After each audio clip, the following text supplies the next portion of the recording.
నమస్తే, welcome to కేమా news. Jubilee Hills ఉప ఎన్నికపై కాంగ్రెస్ ప్రత్యేక ఫోకస్ పెడతాం. గతంలో మునుగోడు ఎన్నికల సందర్భంగా బీఆర్ఎస్ పార్టీ ఏ విధంగానైతే మునుగోడులో పూర్తి స్థాయిలో అప్పుడున్నటువంటి బీఆర్ఎస్ ప్రభుత్వానికి సంబంధించినటువంటి ఎమ్మెల్యేలు, ప్రజాప్రతినిధులు, మాజీ మంత్రులు, ఎమ్మెల్యేలు అందరూ ఏ విధంగానైతే మునుగోడులో కంప్లీట్గా దినచర్యనే అక్కడ పెట్టుకున్నారు. దాదాపు నెల రోజుల పాటు పూర్తి స్థాయిలో బీఆర్ఎస్ నాయకులంతా అక్కడే ఉన్నారు.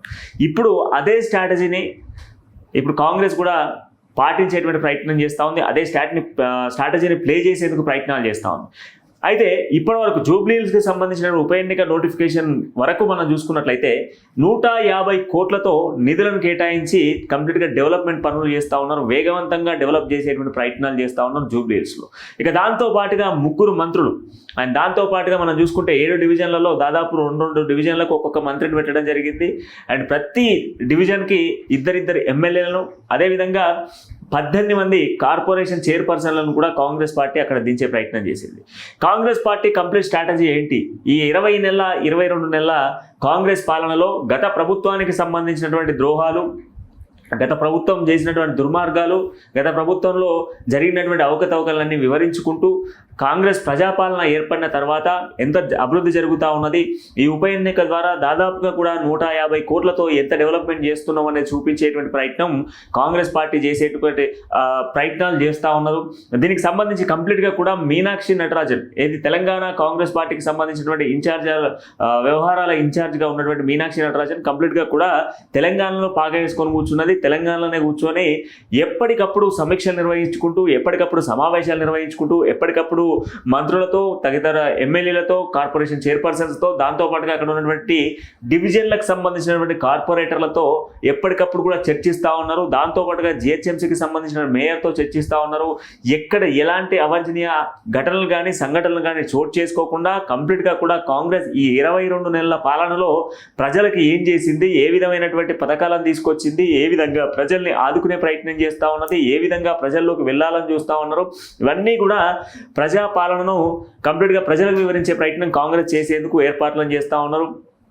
3 మంత్రులను కంప్లీట్గా కూడా అక్కడే పెట్టి అదే ప్రాంతంలో కంప్లీట్గా కూడా పర్యవేక్షించుకుంటూ ప్రతి క్షణం ఆ నియోజకవర్గానికి సంబంధించి, జూబ్లీహిల్స్ నియోజకవర్గానికి సంబంధించి చిన్న చిన్న పనులన్నీ కూడా పెండింగ్లో ఉన్నటువంటి పనులు, అంటే డ్రైనేజీకి సంబంధించినటువంటి విషయం కావచ్చు, గ్రేవ్ యార్డ్కి సంబంధించి, ముస్లింలకు సంబంధించి ప్రధానంగా అక్కడ గ్రేవ్ యార్డ్కి సంబంధించినటువంటి సమస్య జూబ్లీహిల్స్లో ఉంది. గ్రేవ్ యార్డ్కి సంబంధించినటువంటి సమస్యను వెంటనే పరిష్కరించే దిశగా ప్రయత్నాలు చేయడము, కొన్ని ప్రాంతాలలో రెహమత్ నగర్ కావచ్చు, యూసఫ్గూడ కావచ్చు, బోరబండాలు కావచ్చు, అక్కడ రోడ్లకు సంబంధించినటువంటి సమస్య చాలా వరకు ఉంది. దాంతోపాటుగా డ్రైనేజ్ లీకేజెస్కి సంబంధించినటువంటి సమస్యలు, వీటన్నిటిని కూడా వెంటనే పూర్తి చేసే ప్రయత్నం చేస్తూ ఉన్నాం. దాంతోపాటుగా గతంలో మనం ఎక్కడ చూసిన జూబ్లీహిల్స్లో ఉన్నటువంటి బస్తీలలో చూసుకుంటే, బస్తీలలో ఎక్కడికక్కడ కూడా చెత్త అంతా కూడా పేరుకపోయినటువంటి సిచ్యువేషన్స్ ఉన్నాయి. ఇప్పుడు మీరు వెళ్ళి చూడండి, కంప్లీట్గా కూడా క్లీన్ చేసే ప్రక్రియ చేస్తూ ఉన్నారు. మున్సిపల్ సిబ్బందిని కావచ్చు, ఎక్కడ స్ట్రీట్ లైటింగ్కి సంబంధించినటువంటి సమస్యలు రాకుండా, అండ్ సీసీ కెమెరాలకు సంబంధించి ప్రధానమైనటువంటి మార్గాలలో సీసీ కెమెరాల ఇష్యూస్ ఉండే గతంలో, వాటిని కూడా లేకుండా చేసే ప్రయత్నం చేస్తున్నారు. అంటే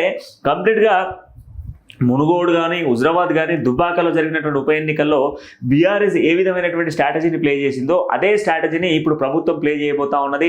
ఇప్పటికే 150 కోట్ల రూపాయలను కేటాయించి జూబ్లీహిల్స్ నియోజకవర్గానికి సంబంధించినటువంటి అభివృద్ధి కార్యక్రమాలు చేస్తూ ఎప్పటికప్పుడు ఆ 18 మంది కార్పొరేషన్ చైర్పర్సన్స్తో, తదితర ఎమ్మెల్యేలతో, అండ్ దాంతోపాటుగా ప్రధానంగా 3 మంత్రులతో మీనాక్షి నటరాజన్ ఎప్పటికప్పుడు, అదేవిధంగా టీపీసీసీ చీఫ్ మహేష్ కుమార్, అదేవిధంగా ముఖ్యమంత్రి రేవంత్ రెడ్డి, ఉత్తమ్ కుమార్, అదేవిధంగా బట్టి విక్రమార్క, వీళ్ళందరూ కూడా పర్యవేక్షణ చేసుకుంటూ ఎప్పటికప్పుడు సమీక్షలు నిర్వహిస్తూ ఉన్నారు. సమీక్షలు నిర్వహించడంతో పాటుగా ప్రజాక్షేత్రంలోకి వెళ్ళి మీటింగ్స్ కూడా ప్లాన్ చేసేటువంటి అవకాశాలు కనబడతా ఉన్నాయి. డివిజన్కి ఒక సమావేశాన్ని, అంటే ఒక సభలాగా పెట్టేటువంటి అవకాశాలు కనబడతా ఉన్నాయి. ప్రధానంగా జూబ్లీహిల్స్ ఉప ఎన్నికకు సంబంధించిన నేపథ్యంలో ఒక భారీ బహిరంగ సభను కూడా కాంగ్రెస్ పార్టీ ఏర్పాటు చేసేందుకు అవకాశాలు కనబడతా ఉన్నాయి. ఇప్పటికే బీఆర్ఎస్ కూడా సమావేశాలు పెట్టుకుంటూ పోతున్న నేపథ్యంలో దానికి మించి మరొక సభలు పెట్టేందుకు కాంగ్రెస్ పార్టీ ప్రయత్నాలు చేస్తూ ఉన్నది. కాంగ్రెస్ పార్టీ ఈ 22 నెలల పాలనకు సంబంధించి ఇచ్చినటువంటి ఉచిత కరెంటు కావచ్చు, లేదంటే 200 యూనిట్ల కరెంటుకు సంబంధించిన అంశం కావచ్చు, ఫ్రీ బస్సుకు సంబంధించినటువంటి అంశం కావచ్చు, మహిళల గ్యాస్ సిలిండర్లకు సంబంధించినటువంటి అంశం కావచ్చు,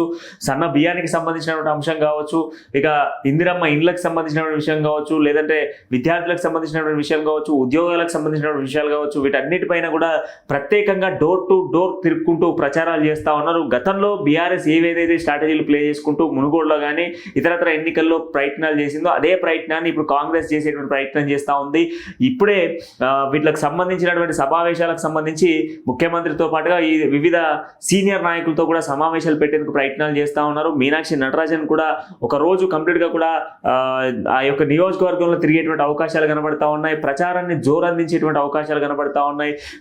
ఈ ఉప ఎన్నిక ద్వారానైనా కంప్లీట్గా నియోజకవర్గం అభివృద్ధి చెందుతుంది అనేటువంటి ఆలోచనలో ప్రజలు కూడా ఉన్నట్టుగా తెలుస్తూ ఉంది. ప్రధానంగా ముస్లింకి సంబంధించినటువంటి ఓట్ బ్యాంక్ చాలా వరకు ఉన్నది. ఆ ఓట్ బ్యాంక్ని క్యాప్చర్ చేసే విధంగా గ్రేవ్ యార్డ్కి సంబంధించినటువంటి సమస్యను నెరవేర్చేందుకు ప్రభుత్వం ప్రయత్నాలు చేయడంతో పాటుగా ప్రత్యేక నిధులను కూడా కేటాయించింది.